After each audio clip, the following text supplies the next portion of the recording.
Thank you for coming. Thank you for being here. On behalf of the Schumacher Center, we want to welcome you this afternoon to a very special event. Thank you to the Calliopeia Foundation and the Christopher Reynolds Foundation for your financial support to make this happen.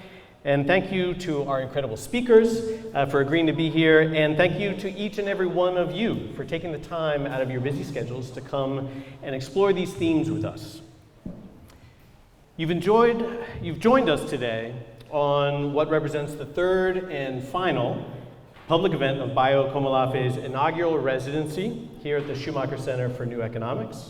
We want to thank Bayo for the incredible journey we've had together over these past few months and express our sincere hope that this would be the beginning of a return of solace, of reflection, learning and study in the years ahead. Bayo, thank you. You have a place here. May we gather again. Sure. Thank you.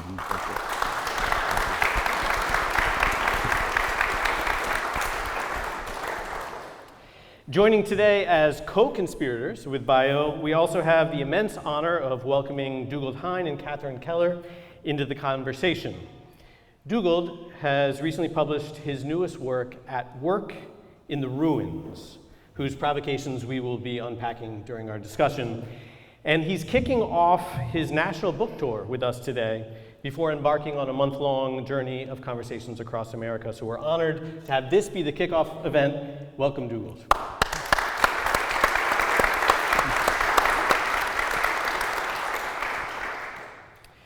And finally, I am beyond delighted to share a stage with Dr. Catherine Keller, who I've had the chance to study with over the years at Drew Theological Seminary, and who stands as one of the living legends in contemporary theological and philosophical discourse.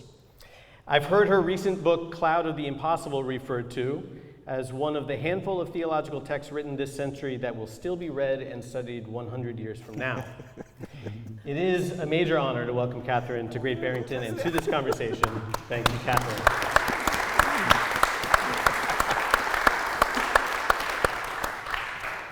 During the break, we will be collecting questions for a Q&A session at the end. So as we navigate our time together, please be sure to write down your thoughts and reflections. And also, the authors have kindly agreed to sign copies of their books during the break and after the event. So please be sure to check out the book table and come introduce yourself.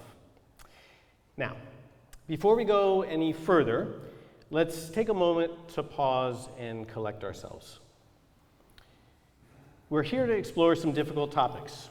Questions about the future, about climate emergency, about the failing project of modernity, how our politics are evolving, and our dark hopes for a technological solution that will somehow save us all. In short, we are here to talk about the tenuous and fragile state of the human endeavor in the century ahead, amidst a dynamic, changing, and vastly more than human world. But amidst the noise and clamor of daily life, it can be hard to step into the kind of inner stillness and presence we need for these conversations. As Bayo has said, the times are urgent, we must slow down. And so, to help us do so, we want to begin our time together this afternoon with an invitation to let our words and our minds rest for a moment, to open up a different register of attention and reflection through the world of sound and music. And so in that spirit, to begin our time together, I'd like to welcome up onto the stage an amazing artist, musician, teacher, and friend, Justin Green, and invite him to perform a beloved piece of music as we enter our time together. Justin?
So welcome, and thank you so much for joining us. If you're here, you really want to be here, and you've taken time and energy to be with us and explore with us and think alongside with us. May the contemplative strains of my brother's music, may it attend our thinking together today. And probably there's no better time to think together than these times of strife and pain and suffering.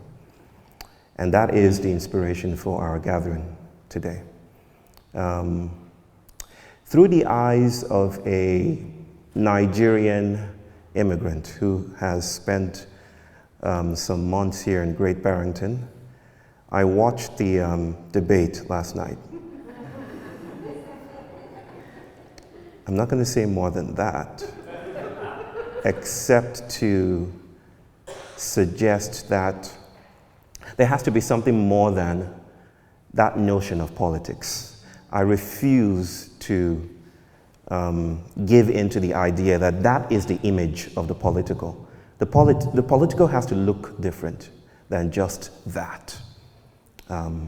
Having weaseled my way out of my true opinions about that debate, I'm going to invite us to enact something together, just to ritualize this idea that the political is yet to come, that it isn't completed, it isn't fully domiciled in institutional partisan politics, that what we do, how we gather, how we think together is also consequential.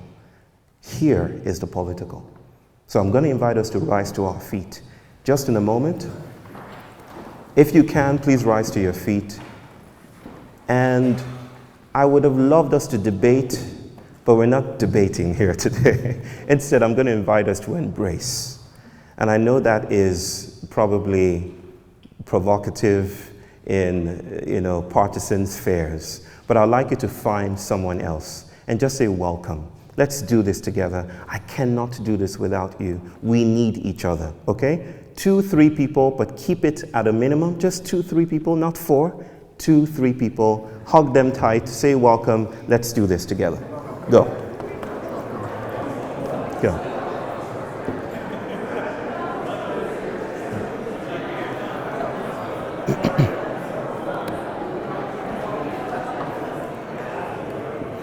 Remember, folks, only 2 or 3.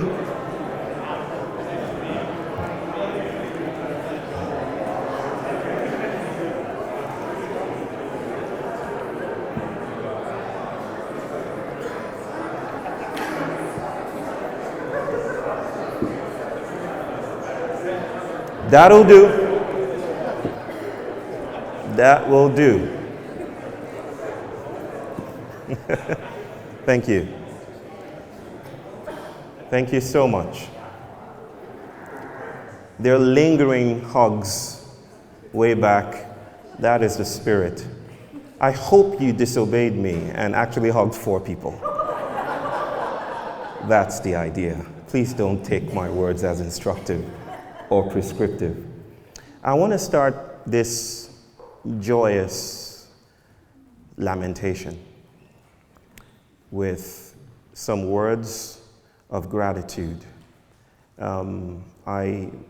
Today marks exactly 1 month to go before we return to India, and we've had a blast living here. We've been welcomed, we've been hosted, and this is not the time to mention names, but everyone who made our stay here beautiful, I say thank you, not just on behalf of myself, but my family, thank you for making our time here joyous and beautiful. I'm now one of you. I hike and all of that. My American expressions are in tow. I'm learning, I have an archive of new expressions. I remember the first time we arrived, my son, Kea, who is 7 and on the spectrum, went out the window, went to the balcony of our house, and he stayed for a moment by himself, and I watched him. And after a while, I peeped, and I said, Kea, what do you think? In a time of fresh beginnings, what do you think about the place? And he turned to me and said, I love the air. I'll never forget that. I love the air. And I also did. I love the air, still do. But there's something about my work that made the air of a different quality than what Kea was sensing. It wasn't just this joyous, fresh beginning, and the greens around us and squirrels jumping about. We don't get that in India, where we live.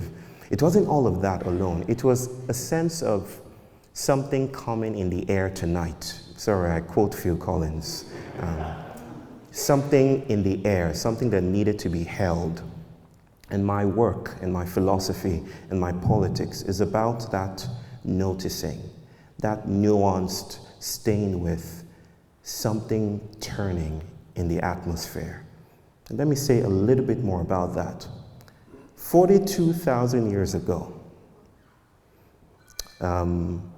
according to some scientists in New Zealand, there was a polar shift of some kind. And it basically turned the world upside down. The world ended as we understand it. Auroras were dancing about. The surface became untenable, right? Heat everywhere. And so Neanderthals and proto-human communities went underground in order to survive. Something about their going under is very interesting to me as a thinker, as a person, as a philosopher in these moments. Because some of these people, scientists, presume that the emergence of cave art coincided with the disruption caused and wrought by the polar shifts, right? That I don't know if you've seen images online or you've witnessed them yourself. Maybe you've gone to, I think it's called Cantabria in Spain, El Castillo, one of the biggest caves, right? There's cave art there, right? And it erupted seemingly around the same time that the earth was in trouble. And I'm very intrigued by that. It's called Adam's Event, by the way, and it's named after Douglas Adams, Hitchhiker's Guide to the Galaxy. Why is it named after him? Because he proposed that 42 is the answer to everything. So these cheeky scientists called it Adam's Event because it's 42,000 years ago. Well, cave art coinciding with death, with demise. And there's something about that feeds my politics and my thinking. That when the times get tough, it's time to create art. It's time to experiment with edges. It's time to think differently. It's time to, touch the porosities that make us. And maybe that's a little bit what informs our gathering here today. My brother, Dougald, whose work we're celebrating today, has written a beautiful book, At Work in the Ruins. And one of the central themes of that work is we've come to the end of the world as we know it. But the end is not the Hollywood-esque endings we're used to. It's not spectacular. It's not written in the major key. It's not capitalized. It's an invitation to change and challenge the postures that we've assumed as a dominant species. And it's an invitation to think differently. Maybe that's what informed the title of this exploration, taken from the indefatigable, eternal work of Mary Shelley, Frankenstein, to be thy Adam. So it's literally lifted out from the phrasing of the monster speaking and accusing Dr. Victor Frankenstein of abandoning him. So I was to be thy Adam, but you left me to rot. You've abandoned me. I think nature is accusing the anthropos these days. Nature is saying, we will not be put in a family way. We will not be your road and your highway any longer. You will need to challenge your posture of supremacy and mastery. And you will need to think differently about what you are. And that's what evokes notions of AI and the monstrous and fugitivity. It seems these times are charged with intensities that invite us to lose our way. It's a phrase, it's a proverb from my people. In order to find your way, you must lose it. And maybe these are times of losing our way. Maybe we're too sure. Maybe our blueprints are too precise. Maybe clarity is getting in the way of what we can see. But we want to talk about that today. The word is assure. I assure you we have no answers, okay? We have good questions. They're provisional, but we have no answers. We do not presume to be experts, okay? I hope you came in here with a confident gait and you leave with a limp, okay? Because it would mean that the sacred has touched you as it touched Jacob. I hope you come in here with eloquence and you leave with a lisp. I hope you're disrupted somehow. You're moved in some way. Because until we're pushed off our perch, we will continue to perpetuate and repeat the patterns that have led to suffering and oppression and decline of trust around the world. So without further ado, I want you to welcome my siblings as I make them welcome here on these fabulous, ostentatious seats. Please welcome Dougald, Catherine, and Alex.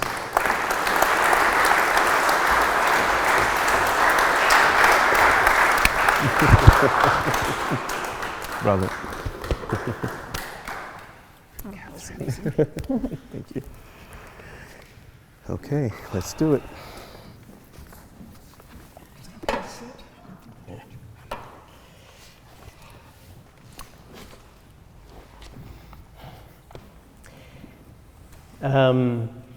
This theme of the end of the world, I think, is where I'd like to start us off. And when we say that, especially in this room, what we're referring to is climate change. And it's a topic, Dougald, that you have been writing and speaking about for many years. But you are also now beginning to get very reticent to talk about climate change. Mm-hmm. And I think I'd like to start here because it frames our discussion on a topic that I think we can all very much relate to. In the audience today are teachers and pastors and artists and farmers, doctors and more. Many of us are parents, and for all of us there is this growing level of alarm about the future, a sense of urgency about the years ahead. And so just to take the big first step in, I just want to point to two passages from your book that really struck me and that may be helpful as a way to enter this topic. You write that part of what it means to be born into these times is that the music of your life will be threaded against a deep background roar of loss. Mm-hmm. Mm. To wake up to the world as we find it is to wake into grief. That's the first. The second, and this is at the very beginning of your book, you also write, the end of the world as we know it is not the end of the world, mm-hmm. full stop. Mm-hmm. Mm-hmm. Unless we can inhabit that distinction, we will end up defending the world as we've known it at all costs, no matter how monstrous mm-hmm. those costs turn out to be. Mm-hmm. So, to me, reading these passages, it sounds like you're bringing up an important topic of how we might navigate what we call climate grief. Right. That you're inviting us to engage in a serious way with this grief, not to avoid it or deny it, and not to be tempted away from what this grieving process involves. So I'm wondering, can you speak a little to your own journey of navigating this issue of climate change, of climate grief, and what is this distinction that you're asking us to make as we face our fears about the future? Thanks, Alex. It's good to be here with you all. And there's a long journey that led us to this conversation, and my part of that goes back at least as far and a little further than the Dark Mountain Manifesto that Paul Kingsnorth and I published it in 2009. And it was there that we first worded that distinction. The end of the world as we know it is not the end of the world, full stop. And I've been walking with that ever since. Sometimes you say something and then you have to live with it and deepen into an understanding of what you meant.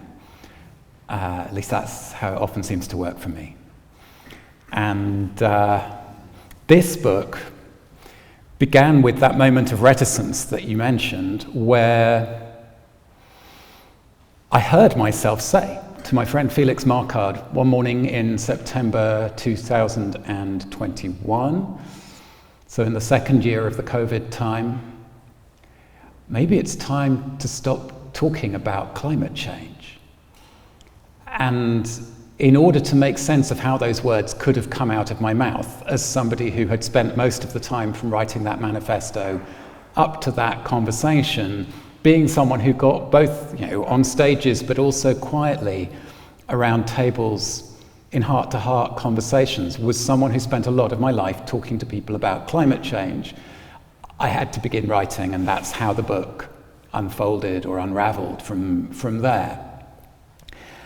And so that moment of reticence, the simple story of why I found myself saying that, was that I'd become increasingly troubled by how different the things we meant could be when we used the same language. Language like taking climate change seriously. And I said, it's a bit like you're out for a walk in the woods and you come to a fork in the path, and you can see that these two paths are heading off in very different directions. And the good news is there's a signpost. But the bad news is on both sides of the signpost it says the same thing. Both of them say taking climate change seriously.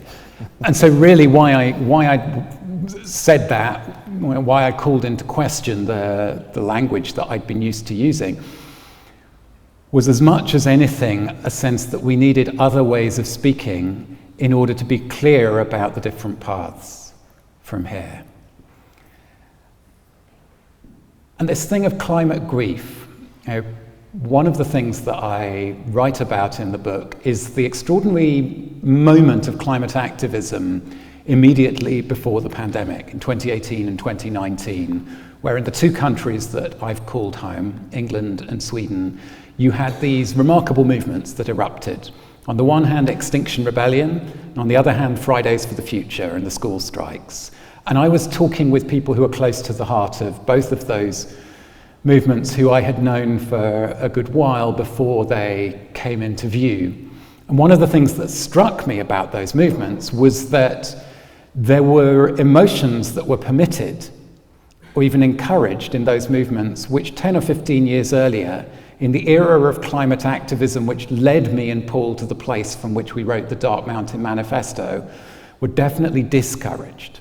When we wrote the manifesto, it felt as though there were kind of two feelings that were welcome in the meetings that we would sit in as climate activists. On the one hand, anger at them, the ones who were killing the world, who had names and addresses.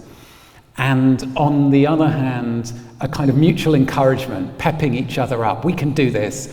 We'll go to the COP meeting this year, and finally they will listen to us. And anything apart from that was not terribly welcome. When we wrote the manifesto, people would say to us, we get it, you're burnt out. Go off and spend a few months in Thailand meditating, and maybe you'll be ready to come back and do another round, or maybe it'll be time to move to Devon and retrain as an acupuncturist. And that there wasn't much willingness to inquire into what it meant that burnout was so taken for granted that our movements were using human beings as fuel. That we were maybe reproducing some of the patterns of the very kind of fossil economy that we were setting out to challenge and displace. Whereas by 2018, 2019, you had extraordinary, funeral parades as part of Extinction Rebellion acts. It was it almost swung to the opposite extreme, where kind of grief or panic, in the words of Greta Thunberg, I don't want your hope, I want you to panic, were very much foregrounded and almost mandatory. And I think that was a huge relief for a lot of people to get to name things that had been kind of kept privately in our hearts. And in a much smaller, quieter way, that's what Dark Mountain had been learning how to do over the years, was to make that space in which it's possible to make a journey to the far side of despair.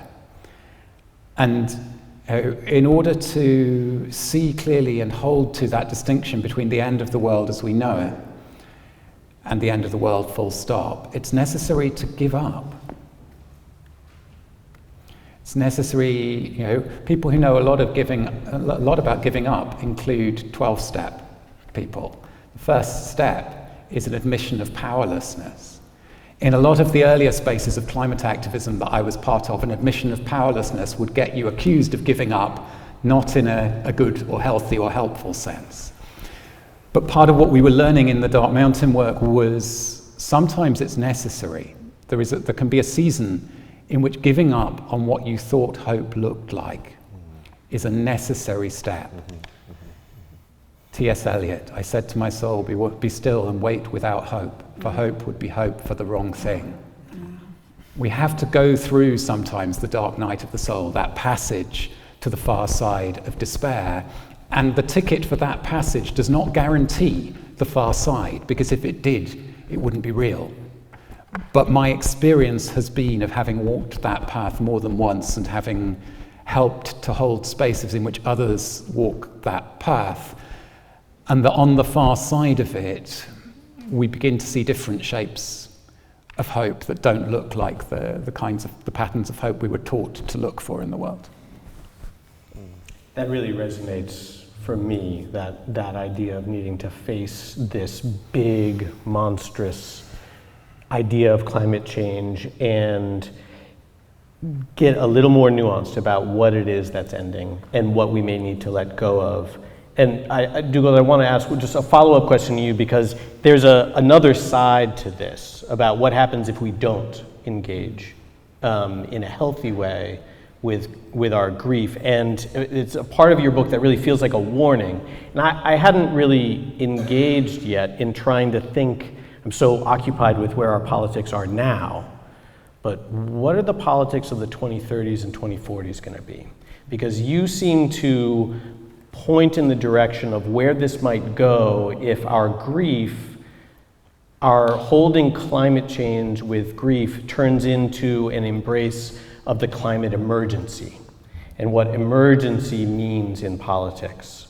So if we face the danger of defending the world as we've known it at all costs, no matter how monstrous those costs will be, I'm wondering, can you say a little more about what you're seeing here? What is this danger that we have to avoid around climate emergency? Well, this was another aspect of what was new in that 2018-2019 moment of climate activism, was this very surprising phenomenon of people, and a lot of the people at the core of this, again, are people I know and I've been in conversation with over the years, organizing to demand declarations of climate emergency. And in political terms, a political declaration of emergency means the suspense of normal process, normal rights, the normal functioning of democracy. And I couldn't think of a prior example, certainly not coming from what was primarily a left and liberal and environmentalist perspective, of a political movement demanding a declaration of emergency.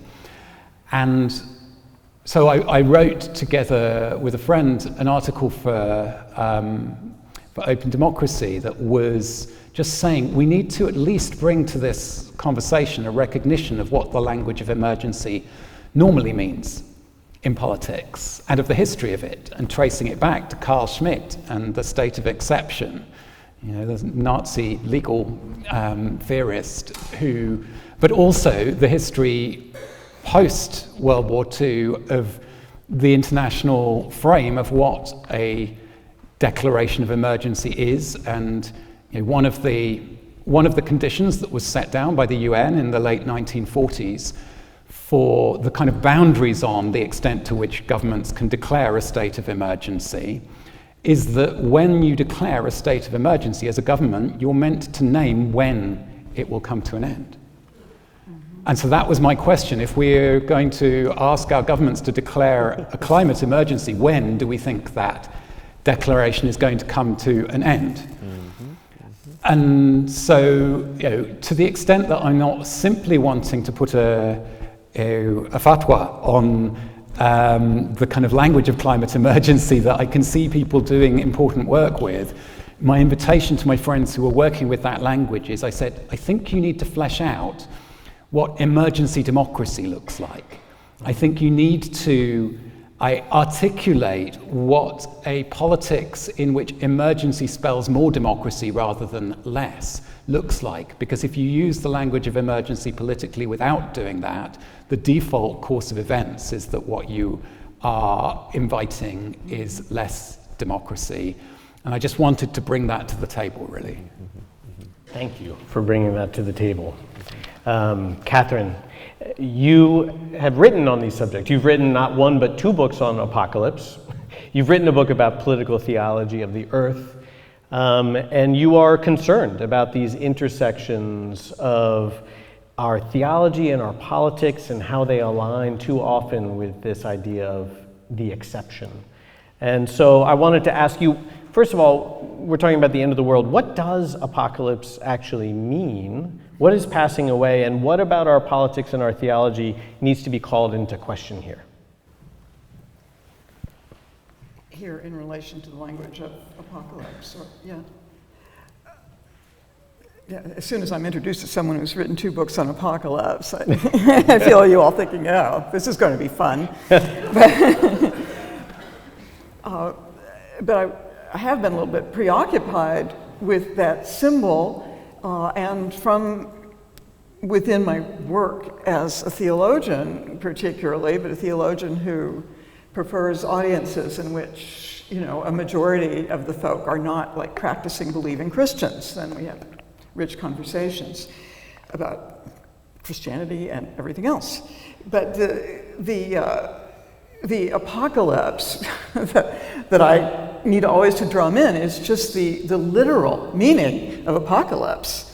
And since I'm in a world, this Christian world, where sometimes I actually have to confront biblical literalists, not too often in my school or anything, but every now and then, I like here claiming the literalist high ground. What apocalypsis literally means is unveiling, right?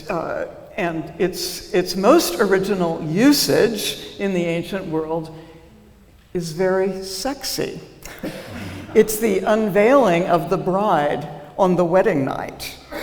So that's the original meaning of apocalypse.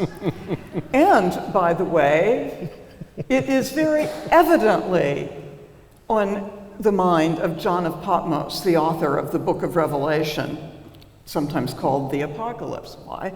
Well, he has two important sex scenes. One is, of course, the whore of Babylon, who's fornicating with, the devil, we'll say.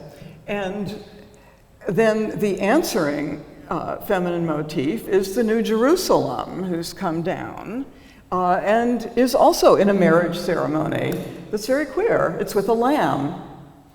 So neither of the scenes go into the sexuality in detail, but clearly this unveiling at the end is the unveiling of the virgin, the maiden on her wedding night with this curly-haired animal. So The sexual undertones seem important to bring out. Why? Because otherwise there's such a repugnant force field around the term that one can't get the discussions going that allow us to focus in on what this ancient intuition into unveiling is. And all I will get into right now is to say it's not unveiling the end of the world. There's no such thing in the Bible, either testament. The phrase does not occur. There is imagery of great violence and great destruction of systems, human and non-human, but it's never total, ever. And certainly not in the book of Revelation. So I sort of had to repeat writing these books because it's so assumed. This is where the end of the world talk comes from. No, it's a very hallucinatory, image-rich vision, very non-prosaic, especially poetic in the Greek, a vision of a spiral of increasing destruction driven by what? Well, by the Roman Empire. That's what the beast is the code for in the book of Revelation. So it's an anti-imperialist text that had to be written in code, or John would have had his communities, executed if they, So he's moving around the ancient Roman Empire with this, this preaching about basically Caesar as the beast, the satanic figure, and copulating with the whore of Babylon, which is his symbol for the global economy. It's all about the Roman economy. 29 luxury items are listed out. So you can see it got kind of interesting to me to pick up on this sense of an early, a very mythic denunciation of a global imperial power in bed with the global economy. Sounds so familiar, doesn't it? And it leads to great destructiveness of human and natural systems. A lot of violence, warfare, a lot of confrontation, a lot of mass death. But there is in the process, and finally, the emergence of hope for that new heaven and earth, that new Jerusalem, which is the ancient Hebrew prophetic hope. So that's then what's painted, what comes through. So I just wanted to get into that imagery a little bit because it needs to be in play when we hear all the tacky uses of apocalypse just meaning the end of the world. It's at least helpful to say, well, you can use the term that way, but maybe it's good to be clear that that's not what the term actually means, not literally, and not in its historical biblical context. It took that meaning on gradually. So it's a book that's also full of lamentation, and it ends with great joy. So I love your sense of joyous lamentation, which I don't want to reduce to anything apocalyptic or about the book of Revelation, just to indicate there's some force field there that might be good to keep mindful. And a joyous lamentation that allows one to say, I love the air, even when we know there are a lot of carbon pollutants in that air that might bring on cancer early.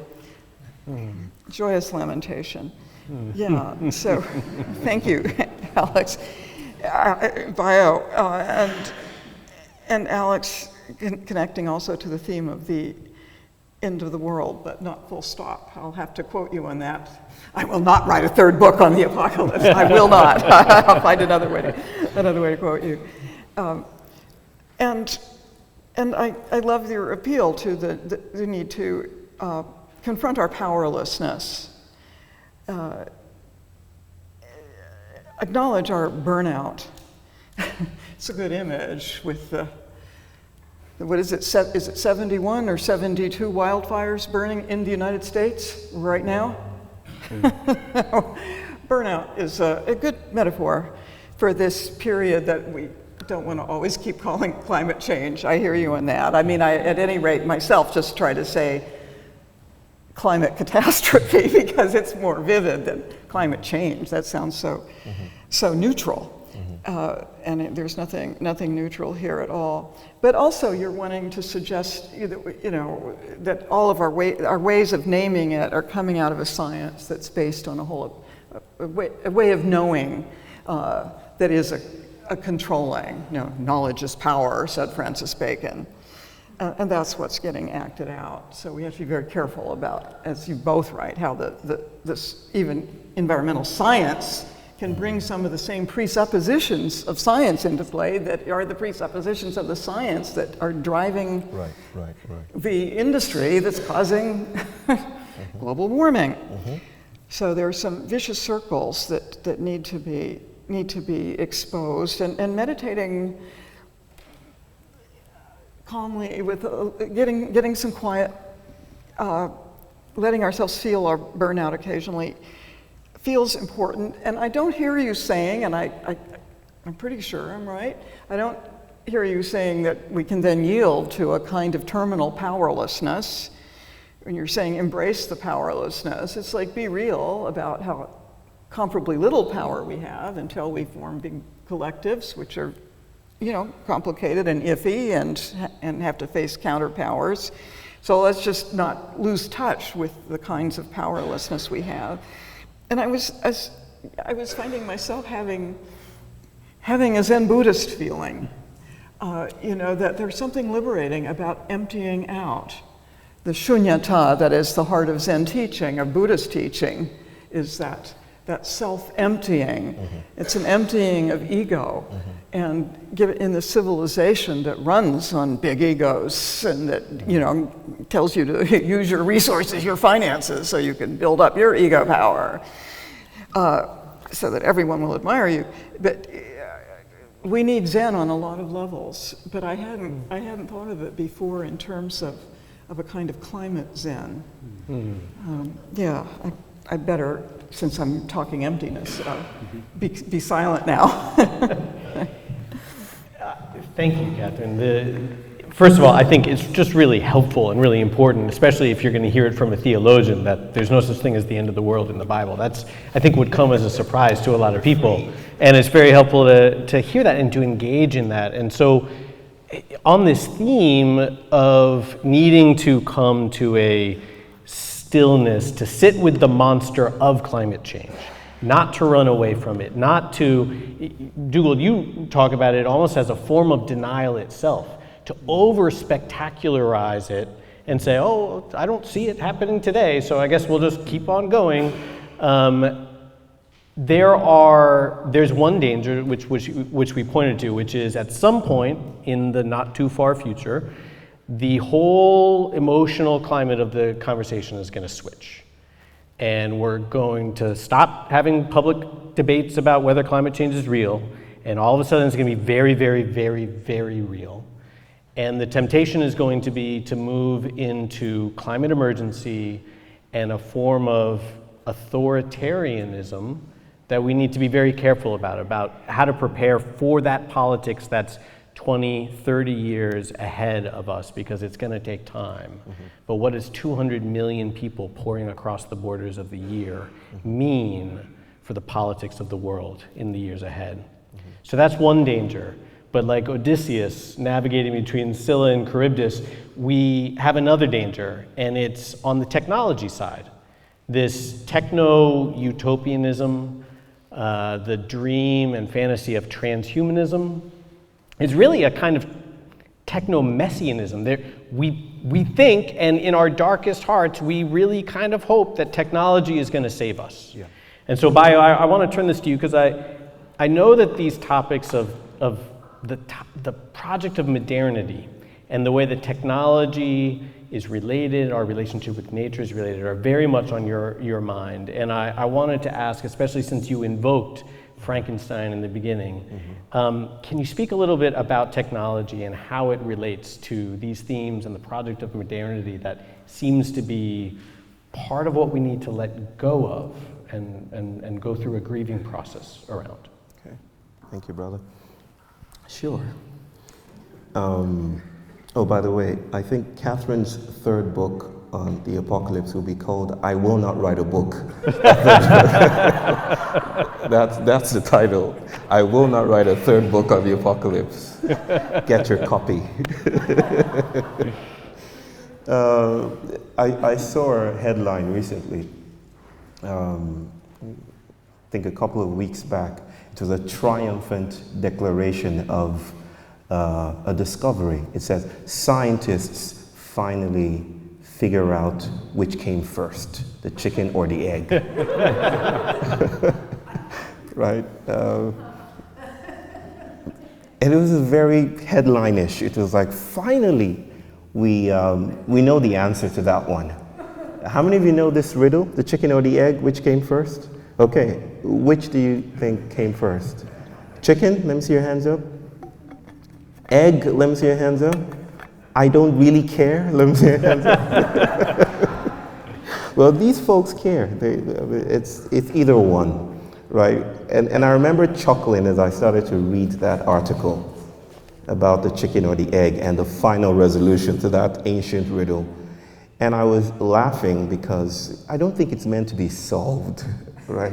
It doesn't lend itself to final declarations that, oh, we've gone back 1,000,000 years and we finally know which came first. We're very sure this time. The riddle, the spirit of that riddle is an invitation to consider the provisionality of embodiment.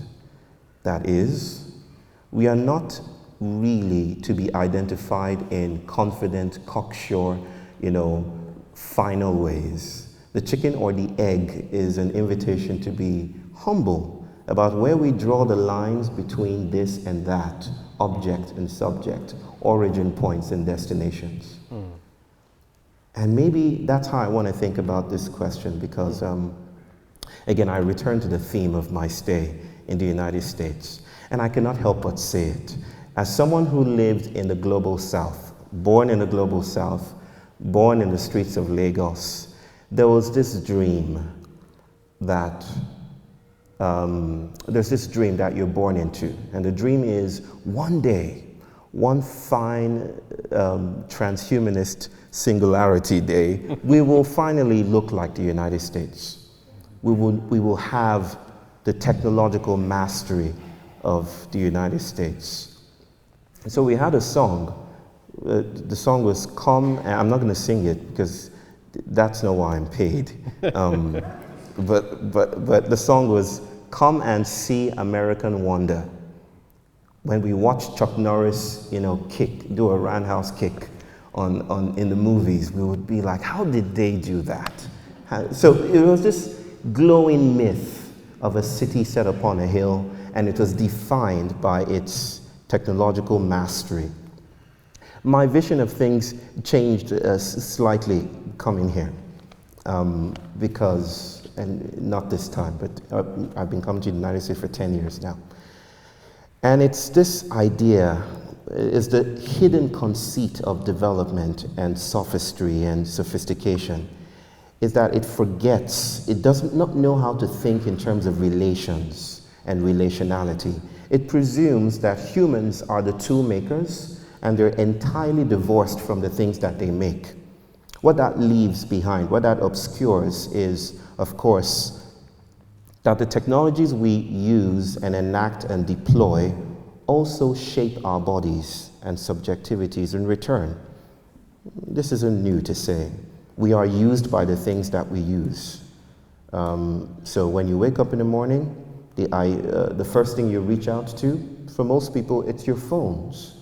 You reach out to your phones. The notification from Facebook, that's an imperative. There's a sense in which we are becoming plastic. We're becoming electronic objects. And this idea, the new thing of AI, right?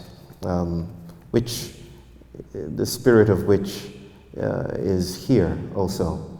I told a story recently about Sam Altman, who, speaking about techno-messianism, is considered the poster, what's the phrase? Poster child, poster boy, poster child. I'll go with poster child. The poster child of artificial intelligence. Recently, he was asked a question about the ethical dimensions of ChatGPT. Let me ask a question, brief question. Sorry, I like to just break the binary between this and that. Who has used ChatGPT here? Wow, okay. Who's been ChatGPT? Okay. So Sam Altman, ChatGPT, he's speaking about it at a conference, huge conference. And the curator of that space wants to know that he can assure everyone that ChatGPT will not become some kind of Skynet, I'm referring to Terminator, some kind of evil future taken over by robots. So what guardrails are you putting in place to make sure we have a future that is still human-centered and human-controlled?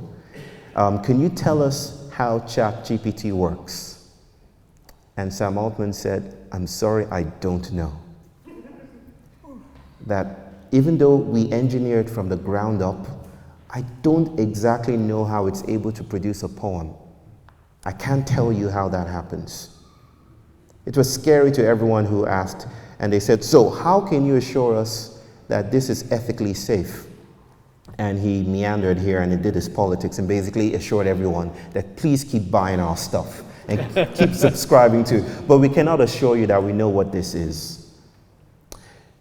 That's the anthropocentric gesture that limits our gaze and that binarizes the conversations about, or the field, and makes us think that we are supreme and the creator is always to be ranked higher than, in a hierarchy of skill, higher than the created, right? But there are ways that we are learning that we are provisional. We are called into a relationship that to use is to be used in return, and to deploy is to be deployed in return. That's the limitation of techno-utopianism or transhumanism. Transhumanism is to be distinguished from posthumanism, of course. Transhumanism is the faith that one day, if only we tried hard enough, if we put the smartest people in the room, we can app our way out of climate catastrophe. We can click our way out of this mess. We can just decide how we feel eventually. If you're feeling sad, you can just pay a subscription and you can feel happy for that day, right? We can be in absolute control of how we experience the world. And you might already start to tell that we're moving gradually in those directions, examining virtual realities. Who has those things? Those Apple, what's it called? VR, is it Apple Vision Pro, right?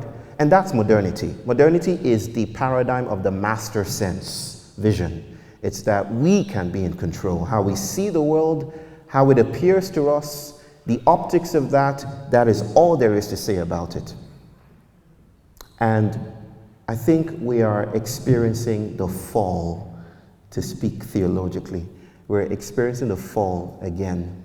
We're realizing that Eden isn't available for us that way. The myth of mastery now has to be composted in some way.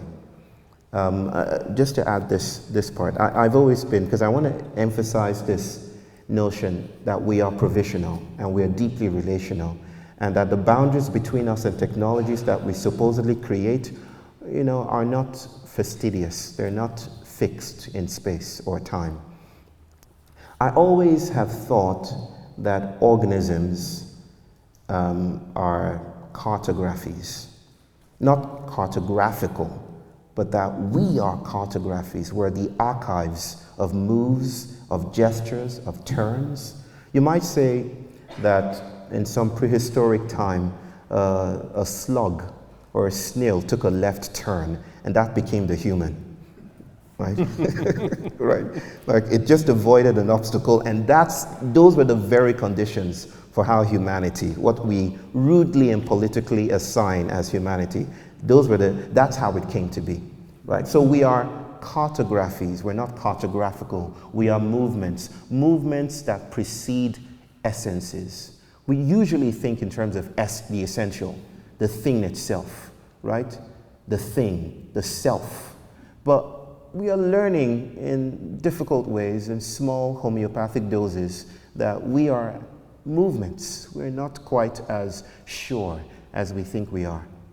In some sense, in a way that might excite Catherine, who has been a distant mentor, I would say. You know that, right? I would suggest that the fall, the biblical fall, which marked the period of, the entrance of sin, this is the way that I was taught going to church, that the fall preceded creation itself. That the fall is emergence.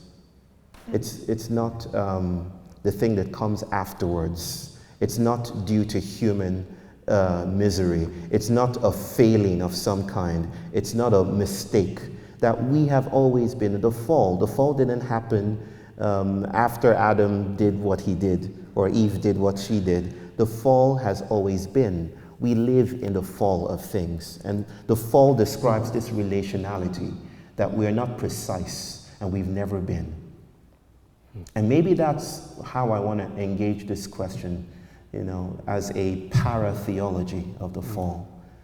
A noticing that we are not put together well, we are not as organizationally competent as we think we are, and that the thing to do now is to seek new postures, new relations, as Dougald says, good ruins. Yeah. This reference of the fall is helpful because in the story from Genesis, what precipitates the fall is the acquisition of the knowledge of good and evil, a certain type of knowledge, maybe even a certain way of knowing.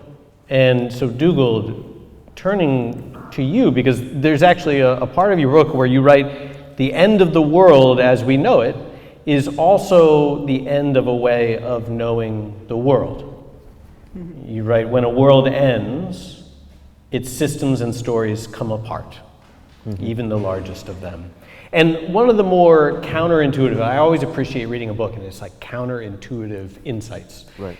One of the more counterintuitive parts of your book, Dougald, is the critique you raise about science and its role in our contemporary politics, because you seem to portray our public discourse about science almost as a type of political mythology.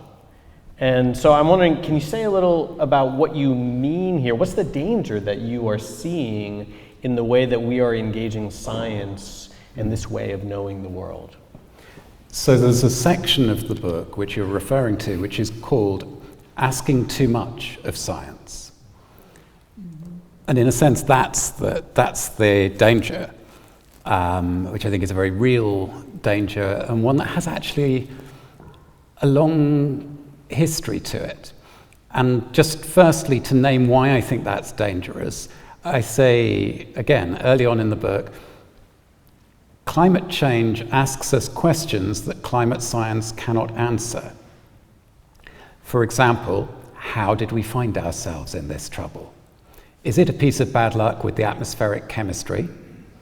That it turned out 7 generations down the line that the fossil fuels on which we built modern industrial societies and therefore modernity itself were having this destabilizing effect on the global climate conditions that had prevailed for the last 10,000 years or so? So is it a piece of bad luck with the chemistry?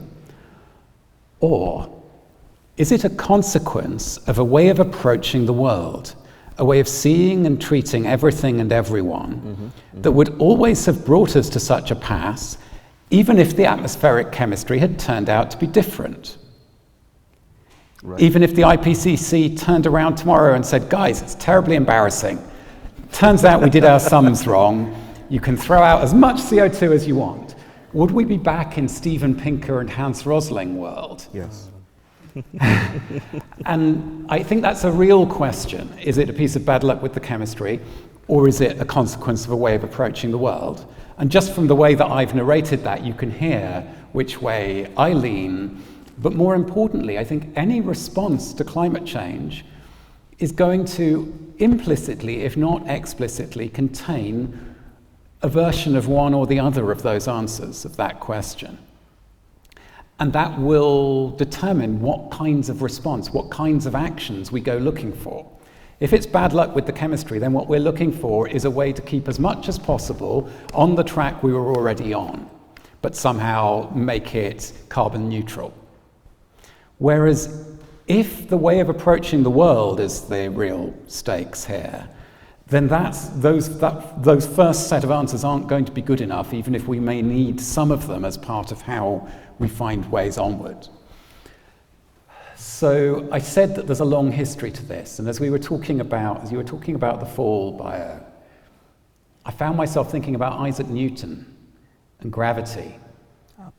Apples. It's not an accident that the mythic form of the story of gravity and of Newton has the fall of an apple at the center of it. It was actually Voltaire who formulated that story in the way that has then been taught to all of us in school.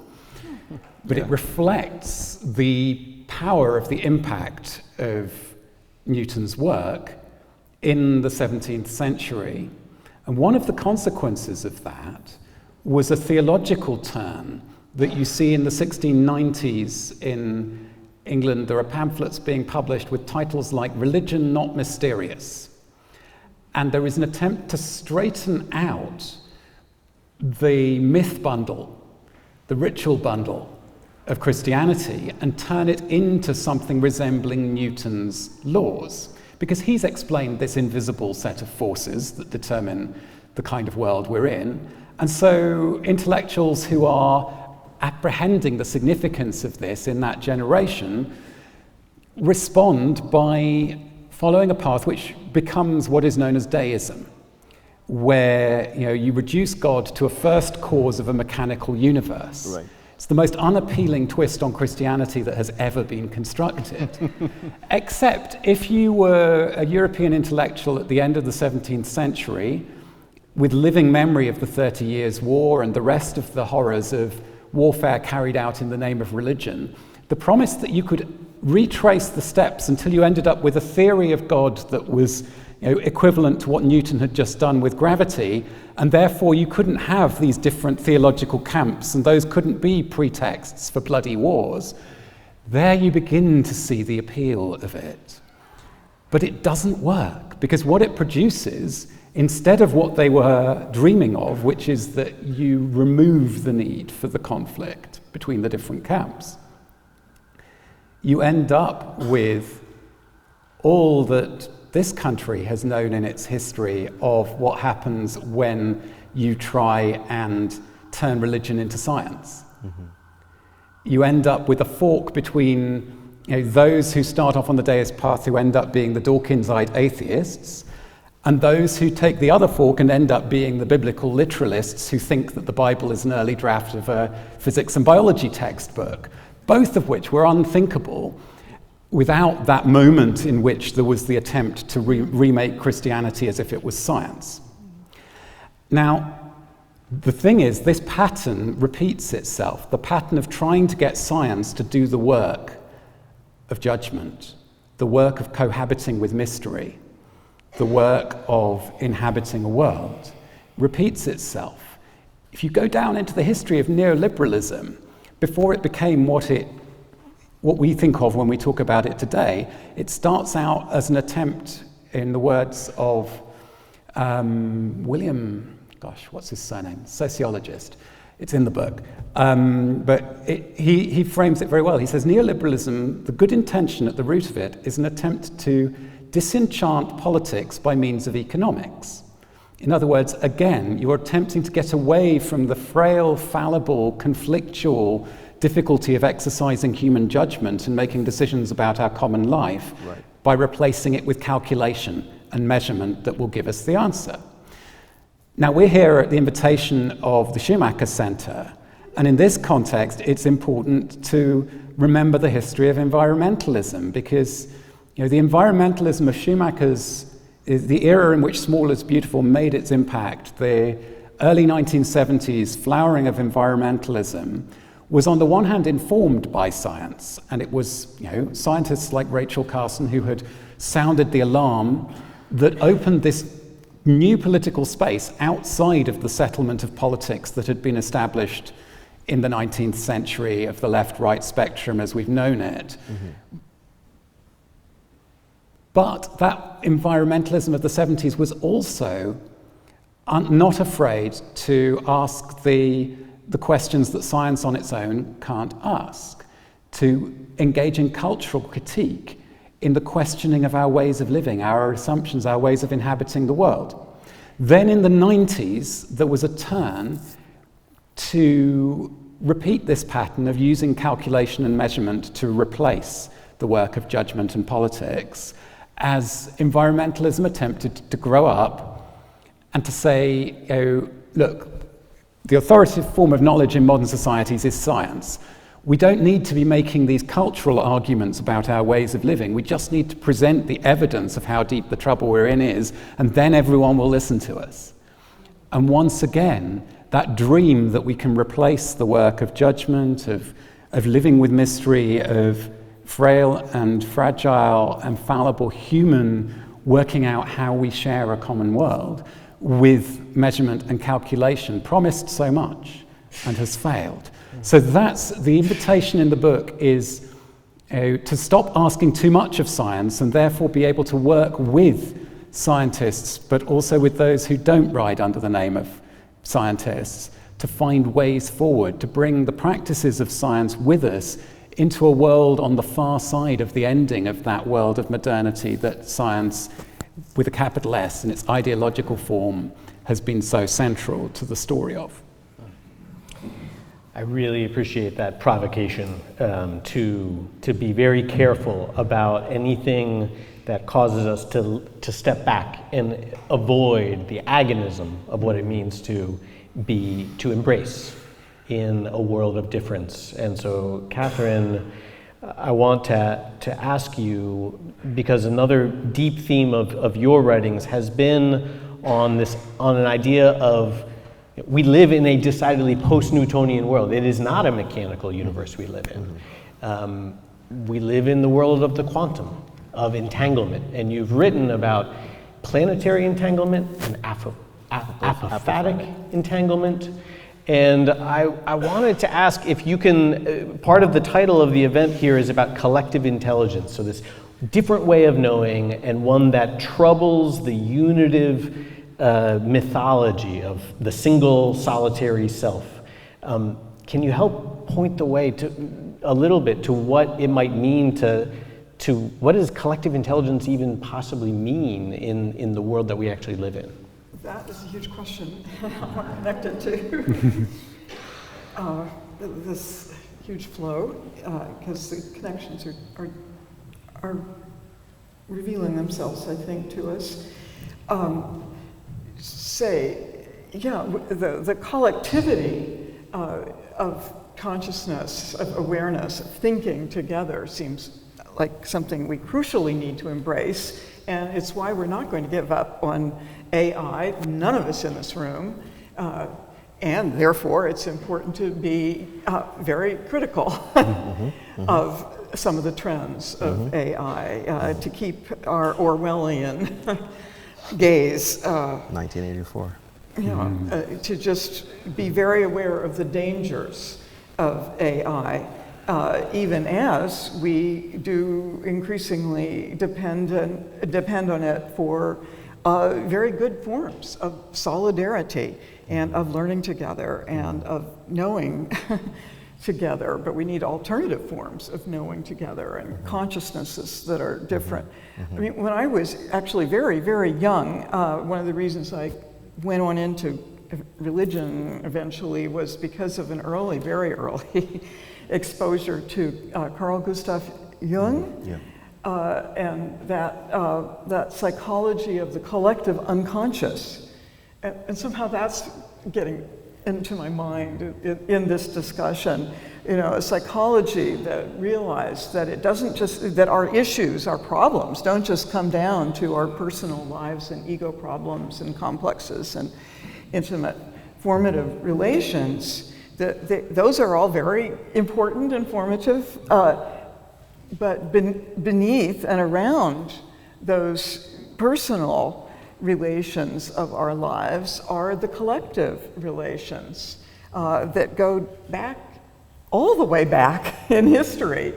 I love this as a feminist. It allowed me to get into the Magna Mater, the Great Mother, and forms of pre-patriarchal spiritual symbols. But the point here is that something like a collective unconscious can be in the force field with what we're thinking about with AI and collective awareness. What really matters is to realize that what it is to be a human being is to be in relationship to actually all the other human beings. And what it means to be part of this human species is actually to be in relation to all the other species, even those that we've already exterminated. So what I backed into eventually was something called process thought, based on the metaphysics of the great mathematician Alfred North Whitehead from the 20s and 30s, who came through his shock at his very early reading of quantum physics. I mean, as it was just coming into being, because of his mathematics, he got it. In combination with relativity, what he realized is we're not ready as a civilization to take in what this data is showing, which is that at base, everything is made up of relations. Everything is in radical relation to everything else, and yet at the same time with an element of freedom, of uncertainty, indeterminacy. So there's a pulsating, deciding, moment by moment, for each of us, but also for everything else in the world. Each cell, each little bit of dust is in that pulsational field of interrelations. And the notion of the creator is in this too, so it's no longer the hierarchy of creator-created. Because what's called God in this scheme is a kind of lure to greater becoming. And it enjoys, it becomes only through the becoming of all of the creatures. There's no longer the omnipotent Father up there and above, looking down. And this helps us to challenge the dominion image of Adam. And by the way, of course, there's much theological, biblical studies dispute over whether dominion is the right term to translate what is offered in Genesis 1 to these new human creatures. The better translation is surely stewardship. They're granted stewardship over the other creatures, which is a word for, and it works in Hebrew for responsibility. So responsible relations, responsive relations. And I think I shouldn't keep going here, but remind me of the initial point that you wanted me to connect to.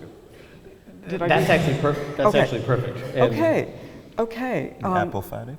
The apophatic, right.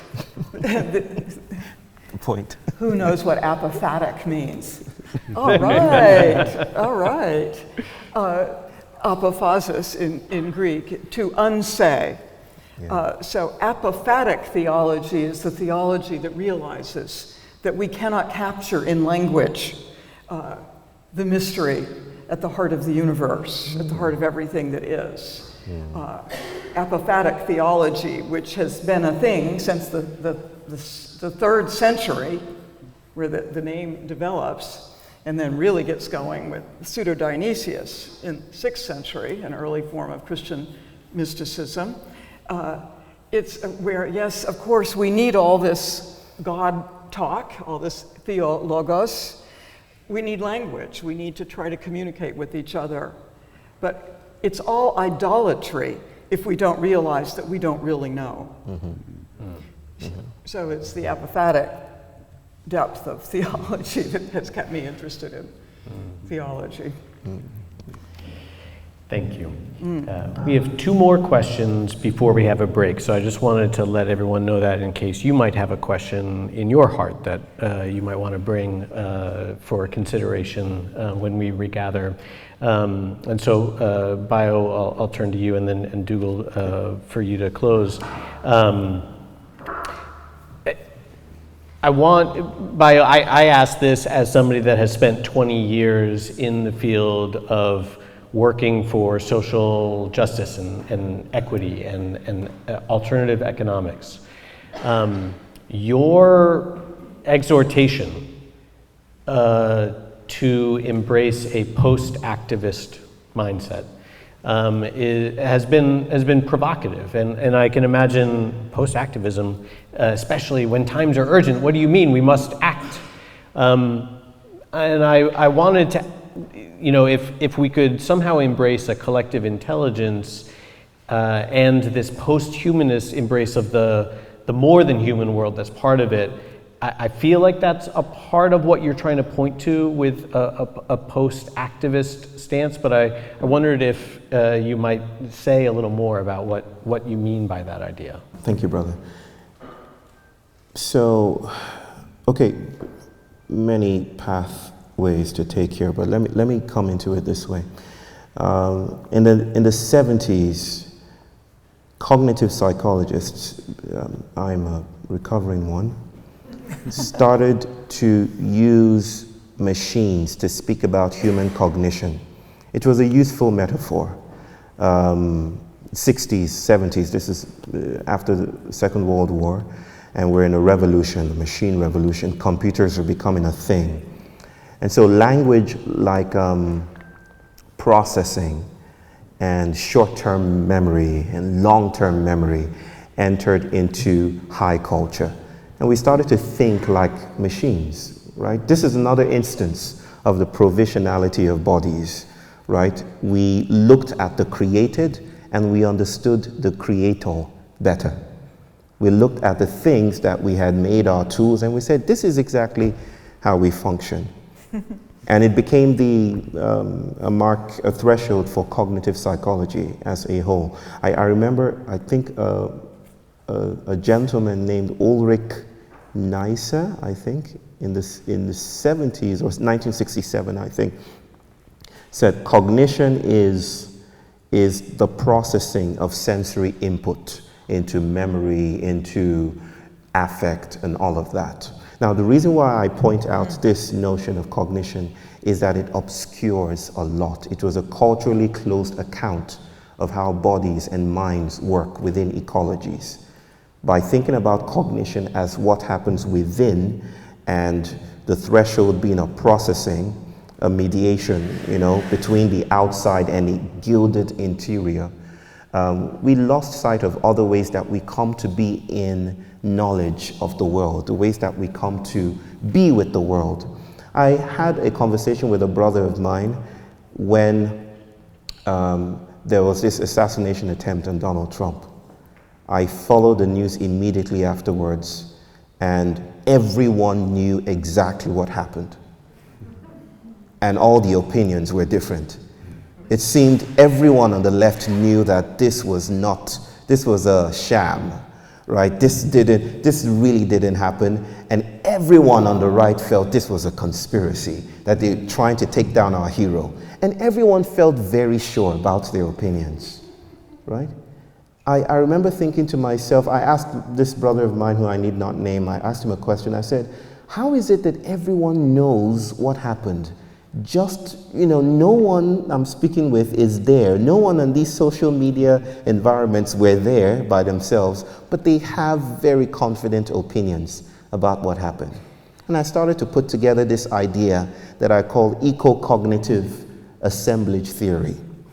I think I was hungry. It means eat, E-A-T, something like that. I was really hungry when I came up with that. But it's the gentle invitation to consider that the knower, hitherto us, is not us. The believer is not us. That we believe in diaspora, or we know only within networks of becoming.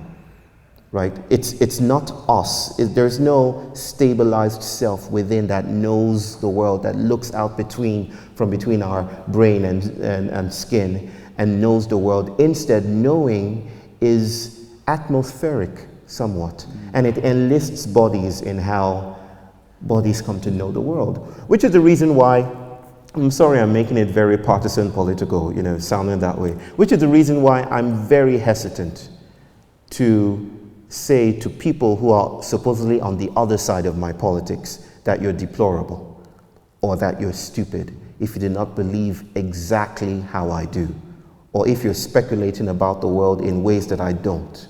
Because it's not about the individual that knows, it's about how knowledge creates the individual. Okay? This brings me to the idea of the sensorium, that we're constantly moving in fields of becoming, Brownian fields of becoming, right? I call it a sensorium. We sense with, we become with, we know with. We don't know alone and in isolation. If we treat our social justice projects as part of a larger field, that is not our project, it's a material, moral field that is intelligent and it's exploring itself, then it becomes possible to consider that sometimes the way we respond to a crisis is just a crisis gaining intelligence. Because it's not us. It has never been about us saving the day. There's this beautiful quote from Chinua Achebe I love to say over and over again, foremost African novelist. He wrote Things Fall Apart. I like to bring him everywhere that I speak. He responds to Archimedes, who says, give me a place to stand and I shall move the world. And Chinua Achebe says, but there is no place to stand. We are of the world, we are of the planet, and we must move at its own pace.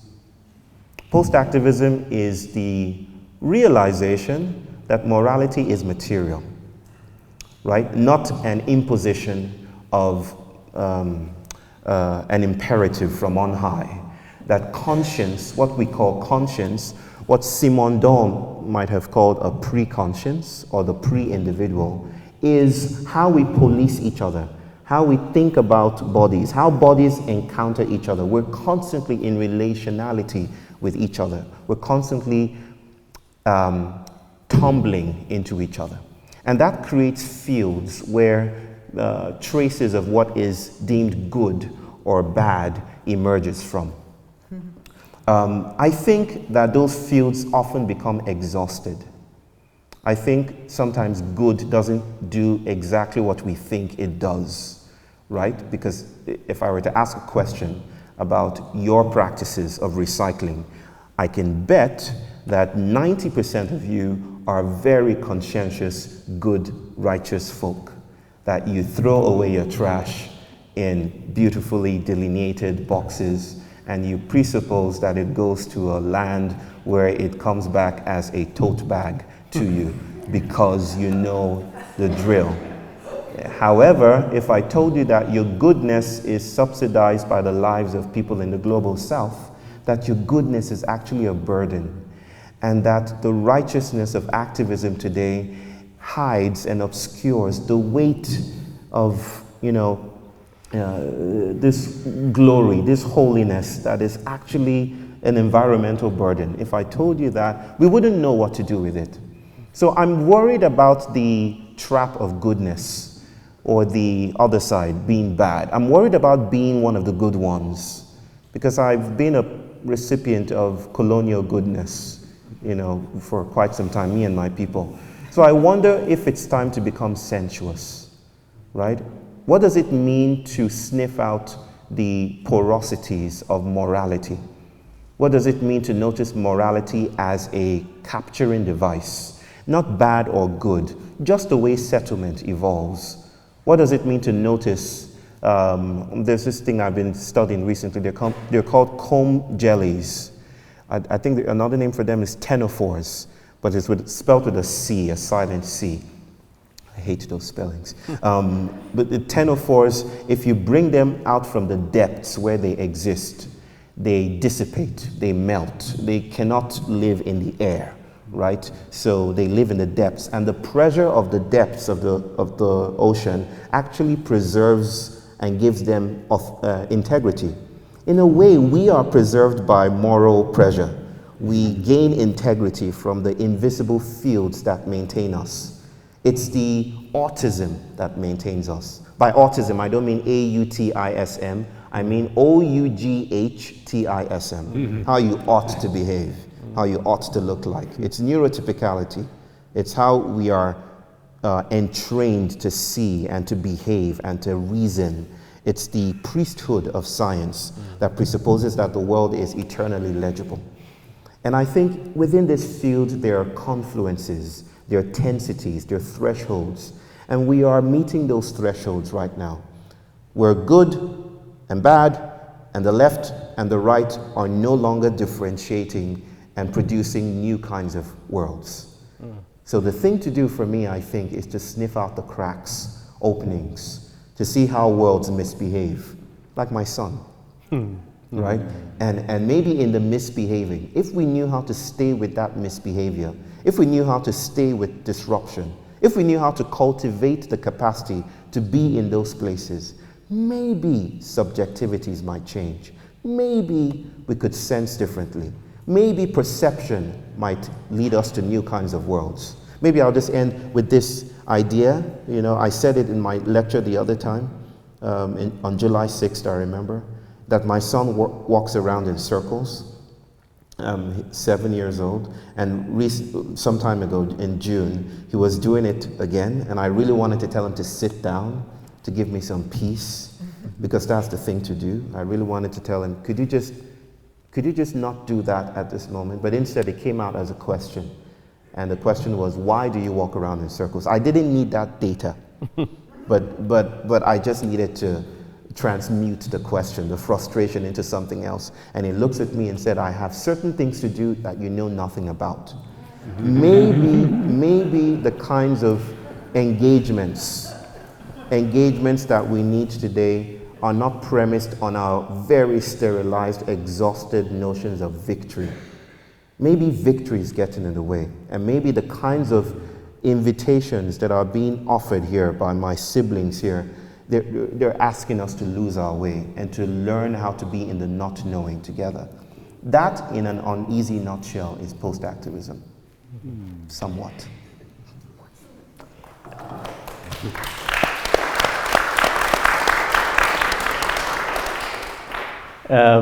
This brings us to our final question. And Bayo, your idea that what if our response to the crisis is part of the crisis and Right. in fact gains intelligence Yeah.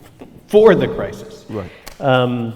is a good, I think, connection, Dougald. The title of your book is At Work in the Ruins. And ruins feels like an ominous, despairing concept, but you are not actually pointing to the idea of ruins as a negative thing. You are lifting up the idea that perhaps the project of our time is to engage in the creation of good ruins.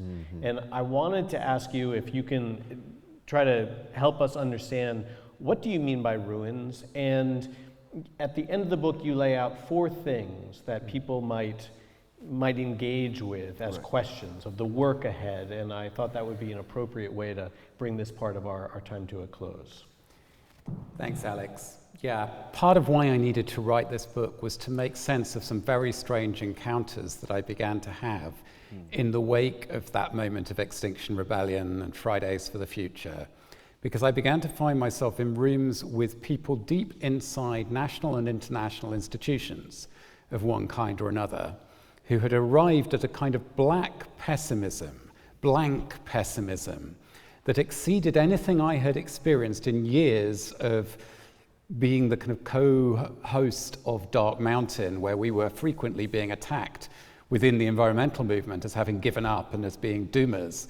But these people, you know, senior European Commission bureaucrats and so on, were in a kind of pessimism that was different from anything I had met through Dark Mountain.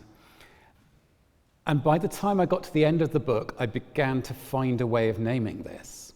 And it was this. It was that they were in the terrible predicament of having lost their faith without having questioned the theology of the faith that they had lost. Right.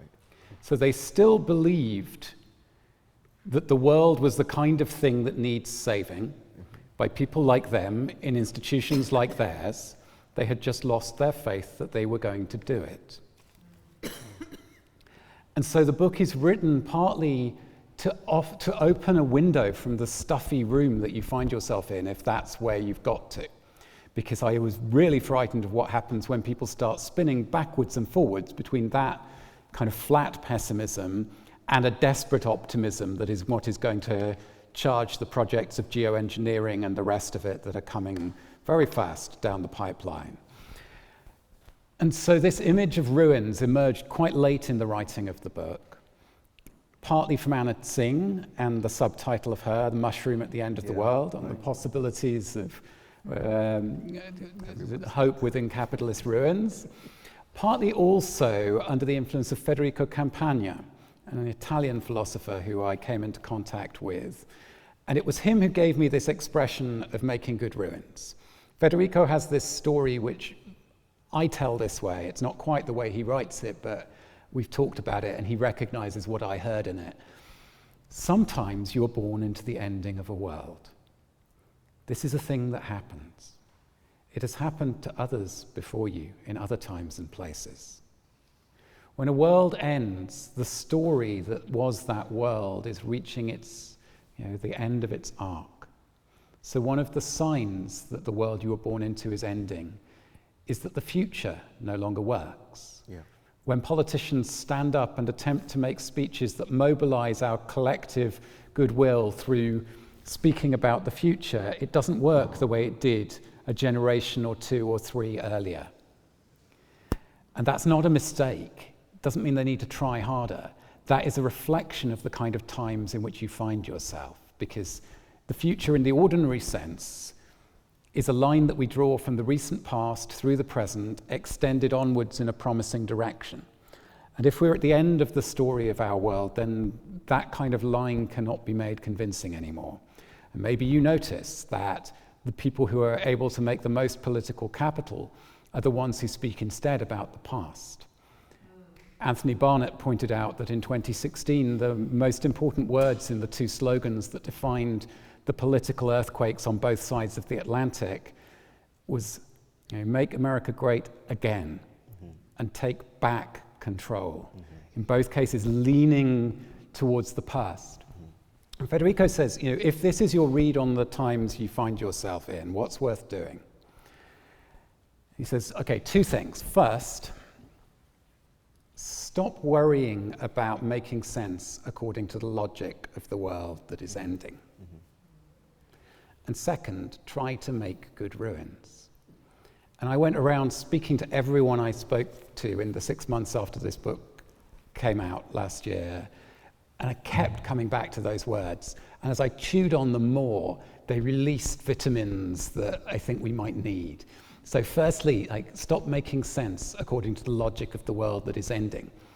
One thing that released for me is look for those who, for one reason or another, are not under that much of an obligation to pretend to make sense according to the logic of the world that is ending. And on the one hand, that explained to me why I've spent my whole life working with artists. Because artists, in the broad sense of the arts, have a special license within modern society. They're the one group of people who are allowed to go out in public without wearing the clothes of economic rationality. This is why artists sometimes literally go out in public without wearing clothes. It's a kind of manifestation of this truth about the role of the artist as it was dreamed into being in the Romantic era, when it took on some of the things that had been expelled from religion in the West as religion was rationalized in the wake of deism. So, but that doesn't exhaust the possibility. I started realizing there are also players who, for one reason or another, are controlling non-trivial amounts of economic resources, who are not under the obligation to make sense according to the logic of the world that is ending. And so you might look at the Karen Rasmussen Foundation in Denmark choosing to spend down its endowment as a response to the seriousness of the climate crisis. That's a literal example of making a declaration that you're no longer going to make sense according to the logic of the world that is ending, spending down your endowment. So look for those actors who hold resources that can be used in ways that don't make sense in the game that those resources come from.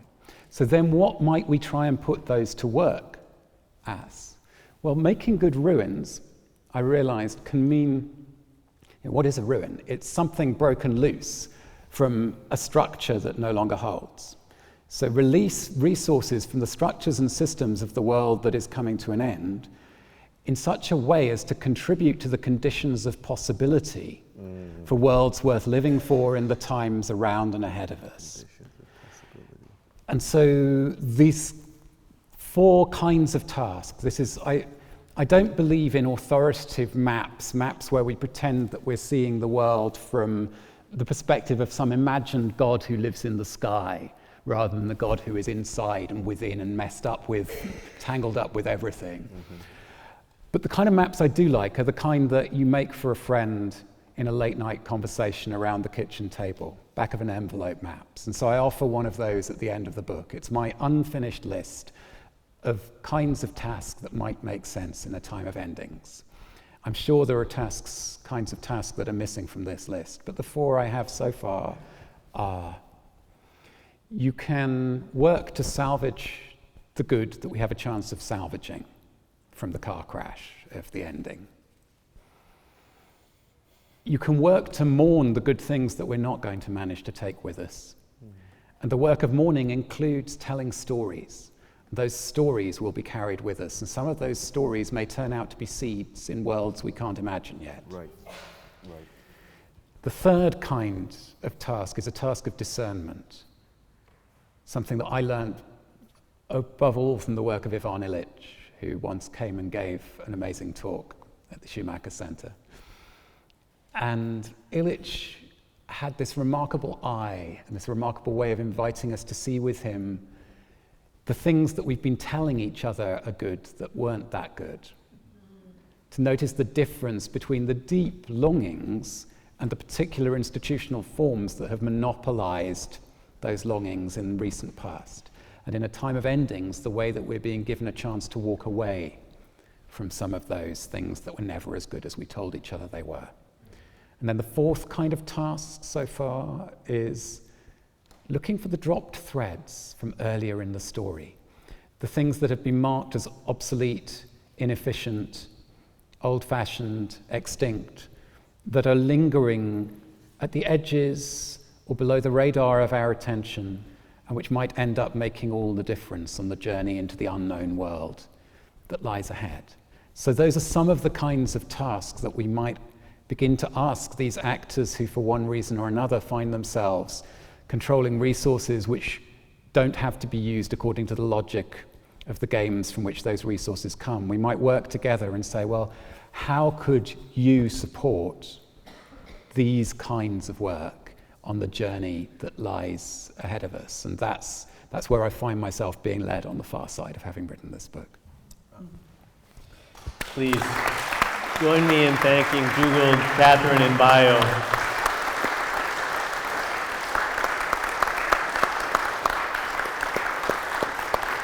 So good. Thank you. So good. We're going to move into a break, time for refreshments. We'll be collecting questions, and then we will regather for a final brief time just to lift some of the questions, have a discussion, and bring our time to a close. So thank you so much for being here. Please make sure to hand your questions to David or Brooke, who should be standing up as you exit. Welcome back. Thank you for staying with us. Thank you for being here. I hope that you are refreshed. And thank you also for the incredible, thoughtful, deep, provocative questions that you have lifted up during the break. We sat and basically tried to bring them together into some patterns. And so you will not hear your exact question, but maybe you will hear a word or a phrase or the spirit of what you were trying to lift up. And as you can see, we're sharing them around so they inform the collective unconscious of our responses here. We're going to do 3 questions, and then we will end with some remarks from Bayo to close us out. And so we'll just jump right back in with Bayo. Actually, I'd like to begin with you. Okay. Because you started us by pointing out the fact that the world has ended before. Mm-hmm. And that was a really helpful way to ground this whole conversation, I think. And another phrase that came up in our comments was the end of a world, rather than the world. And so the question that was raised is, okay, the world has ended before, maybe many times. Is there something that we need to learn from these endings, either from specific endings that we know of in history or in general? And is it always going to be this way? Will it always be this way? Not just an endless cycle of beginnings and endings, but will it always end in tragedy? Is there a way out of this cycle? Is there something we need to learn from it? Okay. I started to speak with some folks yesterday about camel humps. And camels before they sprouted humps. This is the story of that. I was unbraiding my daughter's hair with my wife. I can unbraid, but I can't braid. So I was it figures into my philosophy. I can unravel things. So I was unraveling, and my son was watching a program that had to do with camels. And someone in the cartoon remarked that camel humps are made of fat, not water, which I knew, but I didn't really, in the language of Ulrich, I didn't really process. So I stayed with that for a moment. I said, yeah, that's true. It's not water. They're not battery cells. It's made up of fat. But then I went further to think that maybe it's not even made up of fat after all. It's made up of the desert, right? That the camel does not precede the desert. The camel doesn't stand outside the desert and then just walk through the desert. There's something about our climate imaginaries that presume that we're just going to arrive intact. We're going to get through this and get out on the other side with our battery cells and our apps intact and our lessons in tow, and then we can continue sustainability. But there's something about the camel hump that reminded me that there's something about going through crisis that means we are changed in the process. And maybe I don't know how to answer the question of lessons from ends of worlds, because it almost presumes that we are outside of the fray and we're levitating and extracting lessons from each successive endings. Like, oh, okay, that was a bad ending. This is a better ending. I don't know how to think about it that way. I speak about ends and endings as if there were thresholds. And thresholds are the vocations of tricksters, right? So Lewis Hyde writes, tricksters make the world. I also think tricksters make ends of worlds, right? That when, as my brother beautifully said, when futures are no longer futural, or when moralities are no longer differentiating in their outcomes, then the trickster appears. And the trickster in our folklore, Yoruba stories, appeared in the middle of the transatlantic slave theft, to mark the space as a threshold, as a rite of passage into something that was inscrutable, non-legible, not available for, archiving. And that process of ending means that, like Dougald says, it's not just a knowing or re-scripting of how we come to know, it's a shape-shifting of our bodies. It's a shape-shifting of temporalities. I often say that prophecy is not predicting the future. It is a reconvening of temporality. It's bringing time, and it's not like the prophet does this. The prophet is not the human. The prophet is the crossroads. The prophet brings time, misbehaving time, so that it does something different. The future, the past, and the present are reconvened to do some other kind of work.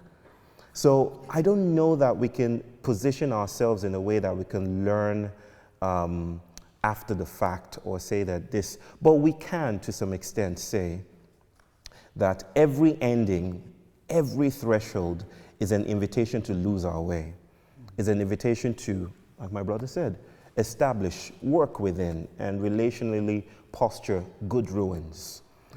But what this moves into, I don't know. I don't know what comes next. And maybe that's the point of apophatic entanglement. I don't think we need to know what comes next. I don't think we need blueprints. I just think we need the falling that allows us to see differently, the tears that washes our eyes away from clarity and its presumptions about precision. I think we need, in Nora Bateson's words, warm data, the warmness of relationality. And maybe that's all we need now. Yeah, thank you. Thank you, Bayo. That's a great way to turn to Catherine, because I think there were a few different questions that brought up. I think it was just very, very helpful to have the voice of a theologian in this conversation. Because the role of religion in our world is not currently one that is felt to be a particularly positive one. And there is a long, painful history that we can recount. But there's a question about what the role of faith and spirituality and even religion itself in the 21st century, in these times ahead, is supposed to be, and can there be a positive role, one that would participate in healing? And I just wonder if you might speak from that place as a theologian in circles where you're in conversations with people from various religions, just about the place of faith and spirituality in these times that we've been talking about.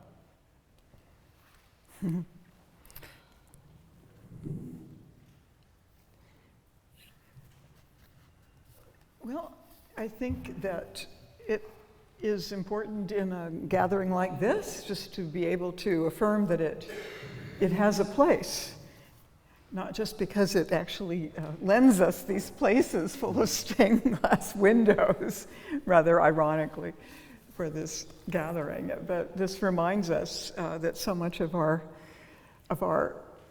history and our spatiality have been structured by the world religions, and in Western civilization, all too predominantly by forms of Christianity. So just the fact of this hyperstructuring of our historical reality, and therefore many of the patterns that go on and on and on, often unconsciously within very secular contexts and people. Just the fact of that presence doesn't mean that we should return to religion or become religious as though that's an argument for it. It could be, for many, is an argument against having anything to do with religion because of all of those holy wars and endless persecutions justified by religion. My point is just that because there's that profound influence of religion on our civilization, it's important for some of us who have the stomach to get in there and understand what's really going on, what was really going on. The better to fight the malignant effects of religion. I'm better at arguing with fundamentalist Christians than most of you would be. Because I can quote some Jesus against them. They can quote a lot more Jesus than I can quote, but I can get into the terms enough to have an argument. Really, I don't think I've ever converted any fundamentalists to good progressive Christianity, but I have converted a lot of the children of fundamentalists who were, on that pathway, that were open to other questions. So one of the roles of religion is just to deal with the malignant effects of religion.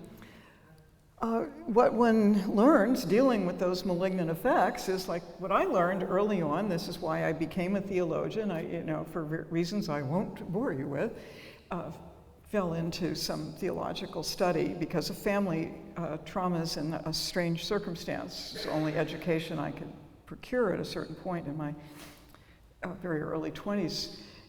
But I was interested in fighting the patriarchal religion. This is the late 70s, early 80s, so, 70s, right, so feminism was the main thing that was new for me and on the horizon and motivating. So I wanted to fight the patriarchy of Christianity, and I had realized there were some Christian feminists doing that. So it was that sense of being able to fight an inside battle that got me into it. But then, once in, I began to realize what deep and prophetic sources those early feminist theologians, like Rosemary Radford Ruth, were dealing with. That they've got a whole history of prophetic figures who stood up against, the Christian doctrinal authorities, and, were often martyred for it, not always as colorfully as Joan of Arc. But she was wearing a cross. I mean, she was doing her battle, which was against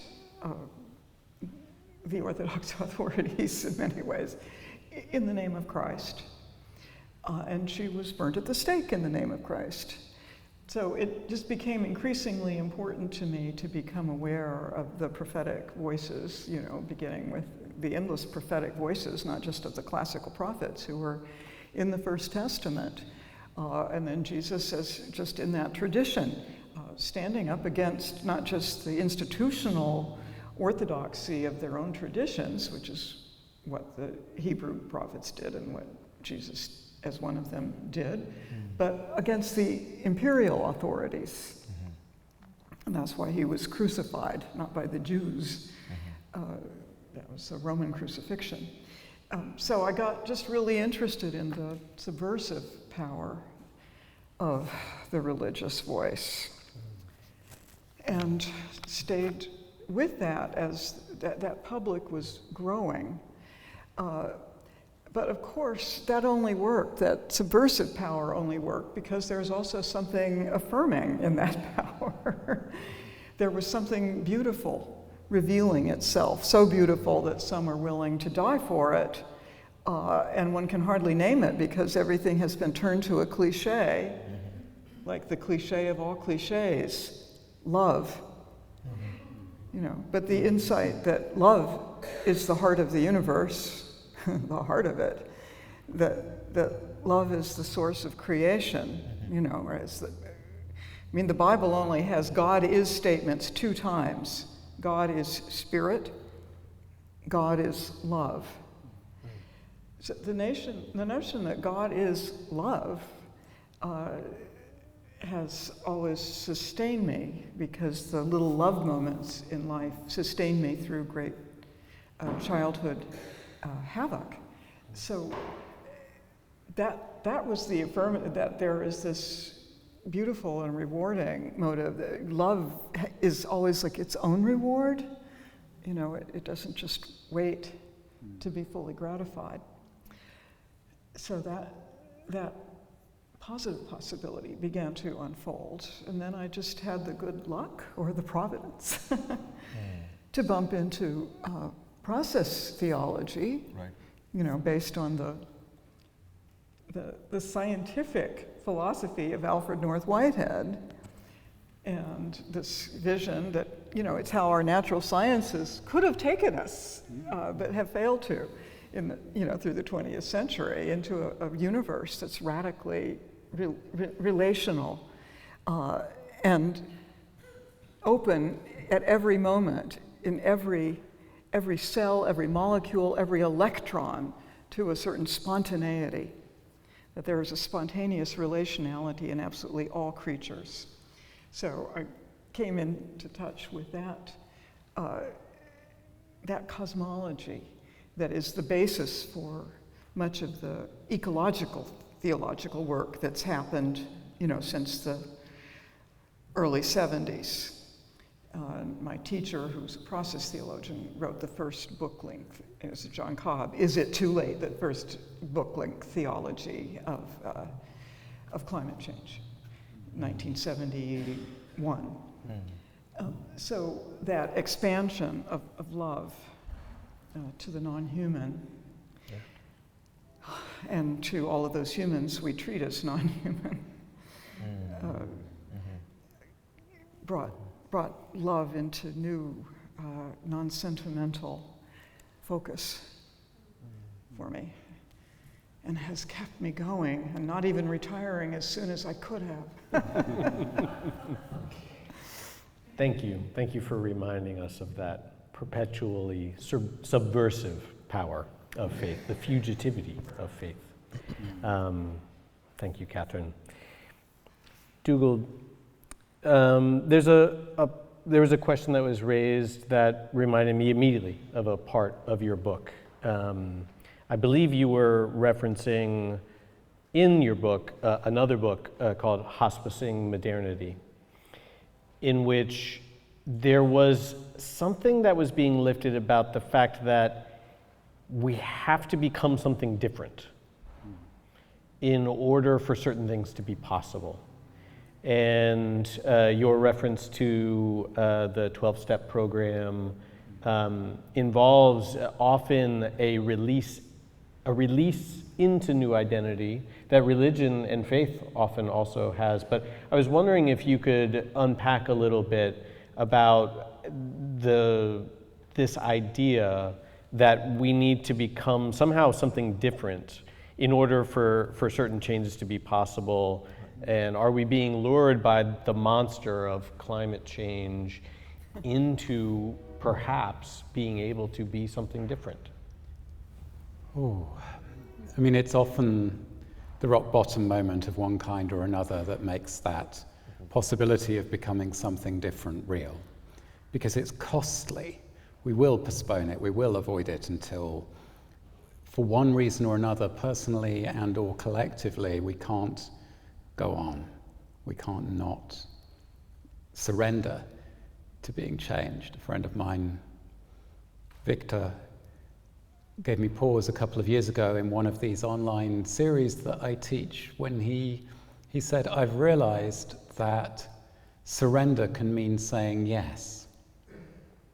And I had always thought of surrender in a kind of, even if I'd spoken of the need for it, as having a kind of negativity to it. But actually he said, you can be refusing and refusing and refusing something, and the moment of surrender is when you go, okay, yes. And it's not an accident that the 12-step program is deeply rooted both in Christian traditions and in Jungian thought, and is drawing on the deep wells of both of those traditions. And the thing that you're remembering is Vanessa Machado de Oliveira, who also publishes as Vanessa Andreotti, who Bayo and I were together with 6 years ago in Paris for a weekend. And in those conversations, one of the notes that Vanessa struck that stayed with me was she would say, the futures worth working for now are presently unimaginable futures. And I chewed on that phrase, presently unimaginable futures, and it took me a couple of years before something was released in it. And it was, okay, they're presently unimaginable because as we are, we cannot imagine them or actually contribute to them. We have to be changed, broken open, remade by the costliness of experience in order to become the people capable of imagining and then working to contribute to the conditions of possibility for those presently unimaginable futures. And therefore, the work that might be called for, rather than, as I had rather too often been invited to, a group of well-meaning people being brought together for a day or a weekend to engage in a collective imagination exercise where we pictured a beautiful, sustainable future and then backcasted from that to how we found our agency in contributing to it, the work might look rather more like being in a 12-step room. It might look rather more like an experience of being broken open. Now, part of the story of how I came to, I've told several versions of the story of how I came to write this book. There's another version, which is that Vanessa asked me to be the voice of the audiobook of Hospicing Modernity. And I said to her, "Oh, Vanessa, you do realize that at this moment in time, there is no publisher in the world that would ask a white Englishman to voice a book by a woman of colour from the global south." And she said, "And that's exactly why I'm asking you to do it, Dougald." And I had this extraordinary experience of being entrusted with her words, with a life experience utterly different to mine, and of bringing every word of that book through my body into a microphone in a tiny room under the stairs in the barn behind our house, because it was the quietest place I could find on the property. And for 3 weeks, every afternoon, I would go and spend 2 hours in that tiny studio. And the week after I finished recording it, the ritual of that summoned the first 3 chapters of this book. Mm-hmm. So there's a very deep relation between those books and between our work.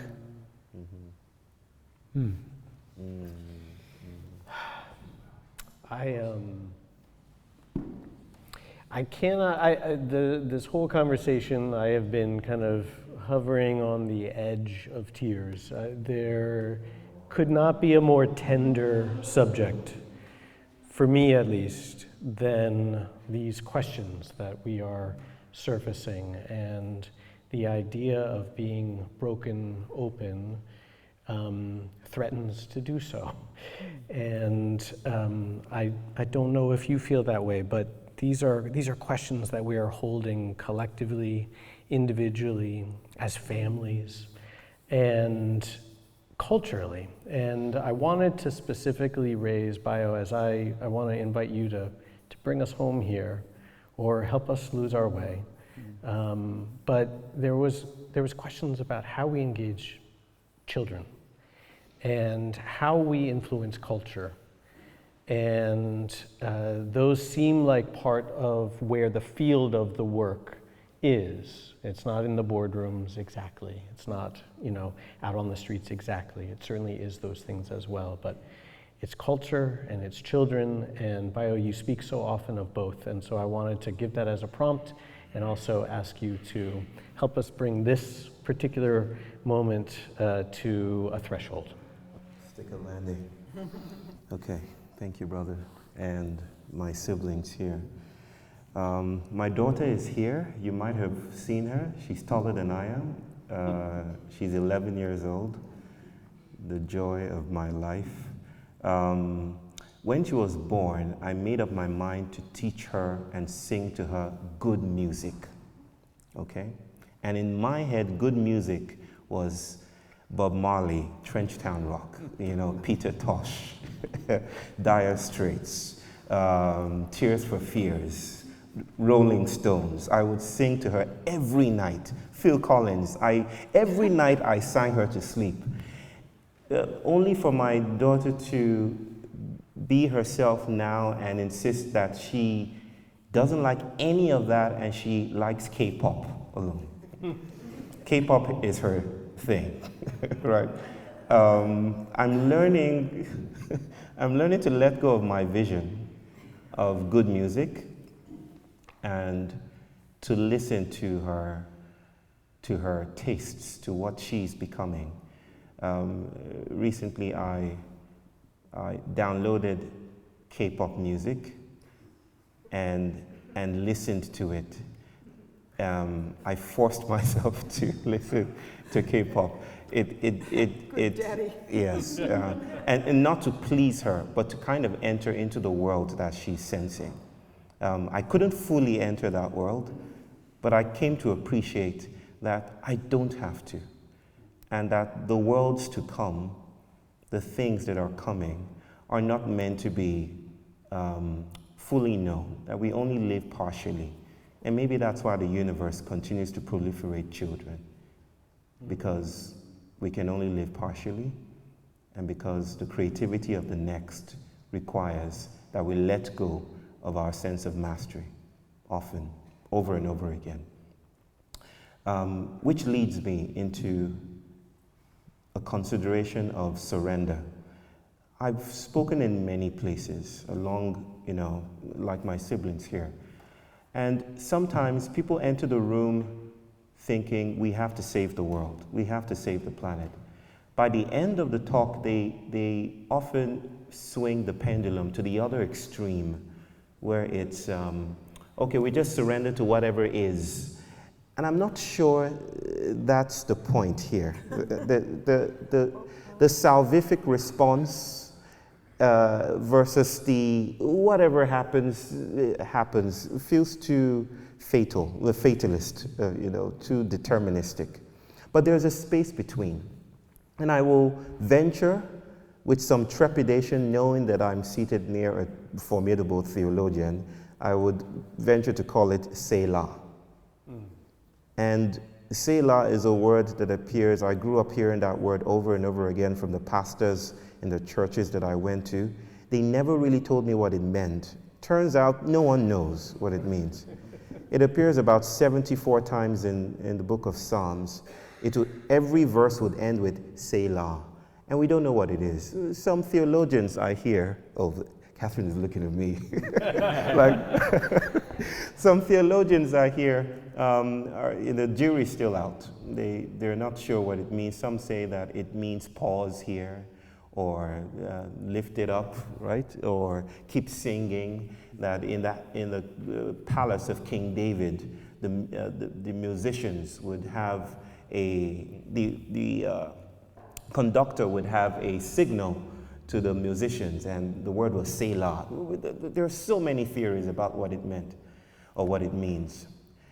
I take it to be a mark of apophatic entanglement. All right. That it's unsayable, it's non-legible, and maybe I shouldn't try to stuff it with preconceptions about what it means.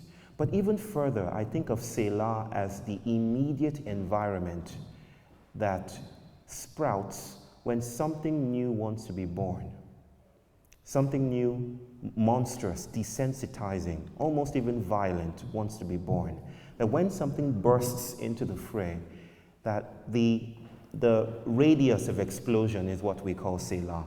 It's negative space, but it's space that invites us to create, to think together, to grieve together, to think about what good ruins might look like. That's Selah. It's a call to create. It's a call to fall together. It's a call to let go, and it's a call to hold on tight.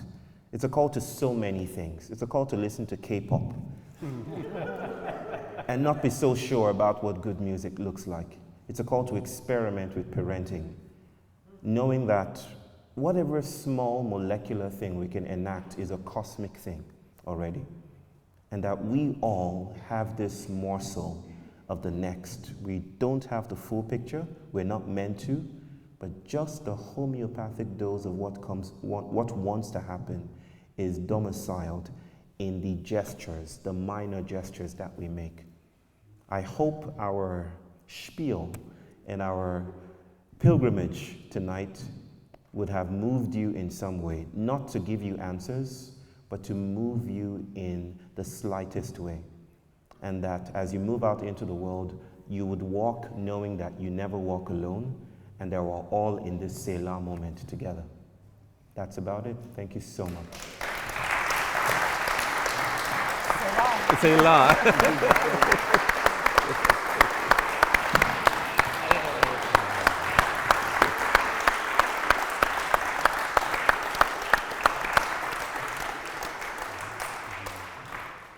You should go now.